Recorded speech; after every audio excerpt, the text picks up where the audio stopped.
আজকে শুরু করা যাক যে ভগবানকে আদৌ দর্শন করা যায় বা যায় না। দেখুন, তার আগে বলে নিই, এই যে আমরা উপবাস বলি না, এখান থেকেই শুরু করি। দেখবেন অনেকে বলে একাদশী করতে হবে, উপবাস করতে হবে, নাহলে ভগবানকে পাওয়া যায় না। অনেক কিছু অনেক শাস্ত্রে বলা আছে, সেই সম্বন্ধে বড় একটা টপিক তৈরি করছি, পরে আলোচনা করব। কিন্তু আর জাস্ট ছোট উপবাস কথাটা বলিনি। অ্যাকচুয়ালি উপবাস করলেই যে ভগবানকে পাওয়া যায় ব্যাপারটা তা নয়। যদি উপবাস বা উপোস যেটা বলি, উপোস তো নয়, উপবাস করলে যদি ভগবানকে পাওয়া যেত, তাহলে আমাদের অনেক এমন ভারতবর্ষে কোনো বিশ্বে অনাহারে মানুষ রয়েছেন যারা দুবেলা হয়তো ভালো করে খেতেও পাচ্ছেন না, তাদের আগে ভগবান দর্শন হয়ে যেত বা ভগবানকে পেয়ে যেতেন বা মুক্তি মোক্ষ হয়ে যেত।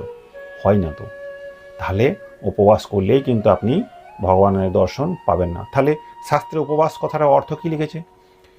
শাস্ত্রে সংস্কৃতিতে উপবাস অর্থাৎ মানে কি, এই যে আমি লিখে রেখেছি, অর্থাৎ উপকথার মানে হচ্ছে নিকটে,